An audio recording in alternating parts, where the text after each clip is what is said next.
Hi, ഞാൻ സലു. ഇന്നത്തെ വീഡിയോയിൽ കാണിക്കുന്നത് വർഷം മുഴുവൻ പൂക്കൾ തരുന്ന തായ്ലൻഡ് വെറൈറ്റീസിലുള്ള ഗ്രൗണ്ട് ഓർക്കിഡ്സിനെ കുറിച്ചാണ്. ഇന്നത്തെ വീഡിയോയിൽ നമുക്ക് ഏറെ കാര്യങ്ങൾ മനസ്സിലാക്കാം. ഇതിൻ്റെ പ്രൊപ്പഗേഷൻ രീതി, നടീൽ രീതി എങ്ങനെയാണെന്ന് നോക്കാം. അതുപോലെ തന്നെ ഇതിൻ്റെ അകത്ത് ഒരു മാജിക് ഫെർട്ടിലൈസർ ചേർക്കുന്നുണ്ട്, അതെന്താണെന്ന് നമുക്ക് മനസ്സിലാക്കിയെടുക്കാം. അതുപോലെ ഇതിൻ്റെ പോട്ടിംഗ് ചെയ്യുന്നതിന് മുമ്പായിട്ട് എന്തെല്ലാം കാര്യങ്ങൾ ശ്രദ്ധിക്കണം, എല്ലാ കാര്യങ്ങളും ഇന്ന് ഡീറ്റെയിൽ ആയിട്ട് പറഞ്ഞു തരുന്നത് ജിജി മാഡമാണ്. ജിജി മാഡത്തിൻ്റെ കയ്യിൽ ഒരുപാട് ഗ്രൗണ്ട് ഓർക്കിഡ്സ് ഉണ്ട്. ആർക്കെങ്കിലും വാങ്ങിക്കാൻ താല്പര്യമുണ്ടെങ്കിൽ ജിജി മാഡത്തിൻ്റെ കോൺടാക്റ്റ് നമ്പർ ഞാൻ ഡിസ്ക്രിപ്ഷൻ ബോക്സിൽ കൊടുത്തിരിക്കാം. മാഡത്തിൻ്റെ നേരത്തെ കുറച്ച് വീഡിയോസ് ഉണ്ടായിരുന്നു, ആന്തൂറിയം എങ്ങനെയാണ് നടുന്നത്, അതിൻ്റെ പ്രൊപ്പഗേഷൻ രീതിയെക്കുറിച്ചുള്ളതെല്ലാം, അതുപോലെ ഓർക്കിഡ്സിൻ്റെ കോംബോ ഓഫേഴ്സിനെ കുറിച്ചുമൊക്കെ കാണാത്തവരുണ്ടെങ്കിൽ ഞാൻ ഡിസ്ക്രിപ്ഷൻ ബോക്സിൽ ആ പഴയ വീഡിയോയുടെ ലിങ്ക് ഞാൻ കൊടുത്തിരിക്കാം. അതുപോലെ തന്നെ ജിജി മാഡം താമസിക്കുന്നത് കൊല്ലം ജില്ലയിൽ എഴുകോണിലാണ്. അതുപോലെ കൊറിയർ ഫെസിലിറ്റി അവൈലബിൾ ആണ്. നിങ്ങൾക്ക് താല്പര്യമുണ്ടെങ്കിൽ മാഡത്തിനെ ഒന്ന് കോൺടാക്റ്റ് ചെയ്താൽ മതി. അതുപോലെ തന്നെ ഏറ്റവും എളുപ്പത്തിൽ വളർത്തിയെടുക്കാൻ പറ്റുന്ന ഒരു ചെടിയും കൂടിയാണ്. ബിഗിനേഴ്സിനൊക്കെ വളരെ ഈസി ആയിട്ട് വളർത്തിയെടുക്കാൻ പറ്റുന്ന ഒരു ചെടിയാണ്. കൂടുതൽ വെയിൽ വന്നു കഴിഞ്ഞാലും ഈ ചെടിക്ക് താങ്ങാൻ പറ്റില്ല. ഇലകൾ വന്നിട്ട് ടിപ്സിലൊക്കെ നോക്കിക്കഴിഞ്ഞാൽ പെട്ടെന്ന് കരിഞ്ഞു പോകുന്നതായിട്ട് കാണാൻ പറ്റും. ഒരുപാട് കളേഴ്സിൽ ഇപ്പം ഈ ഗ്രൗണ്ട് ഓർക്കിഡ് അവൈലബിൾ ആണ്. ഗ്രൗണ്ട് ഓർക്കിഡിൻ്റെ പോട്ടിങ്ങിനായിട്ട് നമുക്ക് എന്തൊക്കെയാണ് വേണ്ടതെന്ന് നോക്കാം. അതിനായിട്ട് ഞാനിവിടെ എടുത്തിരിക്കുന്നത് കുറച്ച് ആറ്റുമണലാണ്.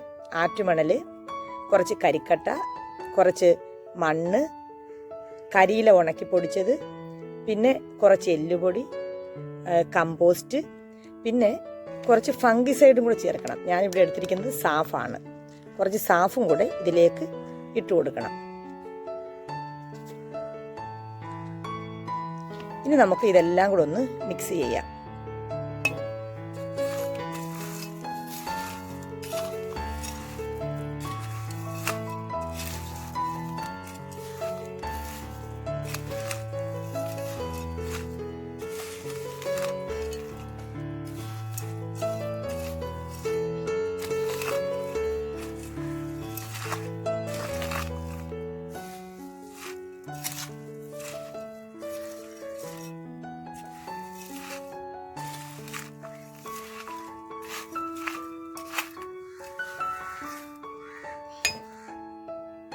ഇനി ഇത് നടാനായിട്ട് നല്ല ഹോളുള്ളൊരു പോട്ട് എടുക്കുക. അതിലേക്ക് കുറച്ച് ഓടിൻ്റെ പീസ് ഇട്ട് കൊടുക്കുക. അതിനുശേഷം ഇതിൻ്റെ മിക്സ് ഇട്ട് കൊടുക്കുക.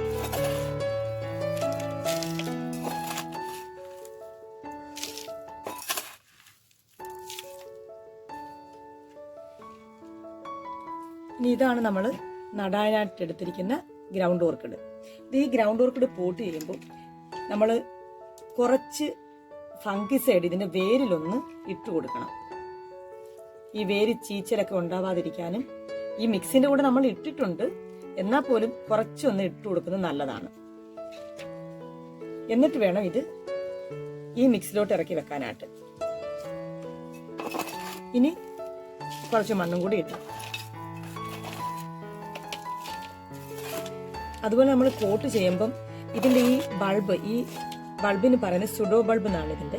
ഈ ബൾബ് ഈ മണ്ണിൻ്റെ അടിയിലോട്ട് ഒരിക്കലും ആവില്ല. എപ്പോഴും ഇത് നടുമ്പോൾ ഇത്രയും ഇതിൽ പൊക്കി വെക്കണം.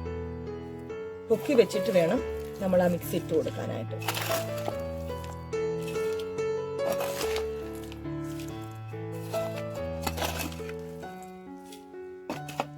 കണ്ട് ഇതുപോലെ ഇരിക്കണം.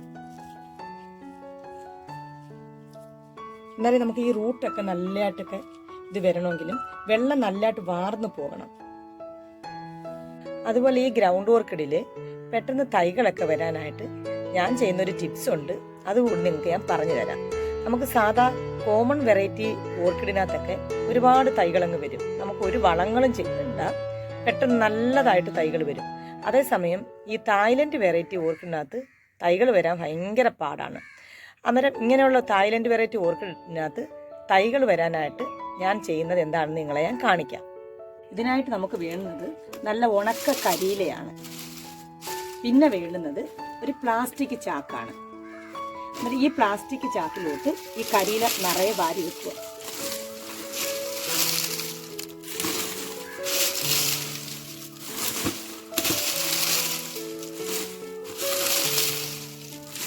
അടുത്തായിട്ട് നമുക്ക് വേണ്ടുന്നത് യൂറിയയാണ്. കുറച്ച് യൂറിയ എടുക്കുക. ഇത് ഒരുപാട് അളവിലാവല്ലേ, ഇത്രേ എടുക്കാവൂ. അതും കൂടി ഈ കരിയിലോട്ട് ഇട്ട് കൊടുക്കുക. അതിനുശേഷം നല്ലതായിട്ട് മിക്സ് ചെയ്യണം. എന്നിട്ട് കുറച്ച് വെള്ളവും കൂടി ഒഴിച്ചു കൊടുക്കണം.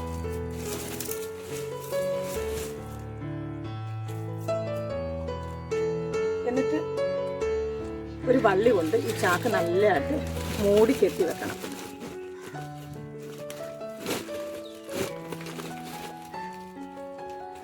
അതിനുശേഷം ഒരു 2 ആഴ്ച ഇതിങ്ങനെ വെച്ചിരിക്കണം. അപ്പോഴത്തേക്ക് ഇത് നല്ലതായിട്ട് പൊടിഞ്ഞു വരും.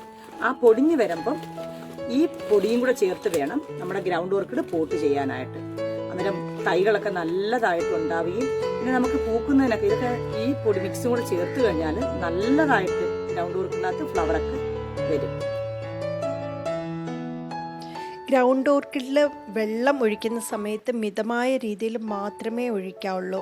കാരണം ഒരുപാട് വെള്ളം വന്നു കഴിഞ്ഞാൽ റൂട്ട്സൊക്കെ പെട്ടെന്ന് ചീത്തയാവുകയും പിന്നെ ബാക്ടീരിയ ഫോം ചെയ്യുകയും ചെയ്യും. അതുകൊണ്ട് മിതമായ രീതിയിൽ മാത്രം വെള്ളം ഒഴിക്കുക. അതുപോലെ നല്ല സൺലൈറ്റുള്ള ഭാഗത്ത് തന്നെ വെക്കാൻ ശ്രമിക്കുക ഓർക്കിഡ്. കാരണം നമ്മൾ ഒട്ടും സൺലൈറ്റ് ഇല്ലാത്ത ഭാഗത്ത് വെച്ച് കഴിഞ്ഞാൽ ഒരുപാട് ഇലകളുണ്ടാകും, പക്ഷെ പൂക്കൾ വളരെ കുറവായിരിക്കും. അതുപോലെ ഇലകൾ ചുരുങ്ങാനും തുടങ്ങും. അപ്പം നമ്മളെപ്പോഴും ശ്രദ്ധിക്കേണ്ട കാര്യം പൂക്കൾ നന്നായിട്ട് വരണം എന്നുണ്ടെങ്കിൽ സൺലൈറ്റുള്ള ഭാഗത്ത് വെക്കുക. ഗ്രൗണ്ട് ഓർക്കിഡിൽ ഒരുപാട് തൈകൾ വന്ന് ഒരു പോട്ടിലുണ്ടെങ്കിൽ അതിൽ തൈകൾ റീപോട്ട് ചെയ്യാനായിട്ട് ഓർക്കണം. കാരണം റീപോട്ട് ചെയ്തില്ല എന്നുണ്ടെങ്കിൽ ഇതിൻ്റെ അകത്ത് ഒരുപാട് ഇലകൾ വരും, പക്ഷെ പൂക്കൾ വളരെ കുറവായിരിക്കും. അപ്പം എല്ലാ പ്രാവശ്യവും നിങ്ങൾ നോക്കുക, 1 കൊല്ലം കൂടുമ്പോഴെങ്കിലും റീപോട്ട് ചെയ്യാനായിട്ട് ഓർക്കുക. ഇതുവരെയും ഗ്രൗണ്ട് ഓർക്കിഡ് വാങ്ങിക്കാത്തവരാണെങ്കിൽ തീർച്ചയായിട്ടും ഒരെണ്ണമെങ്കിലും നമ്മുടെ ഗാർഡനിൽ വെക്കുക. എപ്പോഴും നമുക്ക് പൂക്കൾ തരുന്ന ഒരു ചെടിയും കൂടിയാണ്. ഇതിൻ്റെ ഇലകൾ കാണാൻ തന്നെ നല്ല ഭംഗിയാണ്. അപ്പം നമുക്കിനിയും അടുത്തൊരു വീഡിയോയിൽ കാണാം. അതുവരേക്കും ബൈ ബൈ.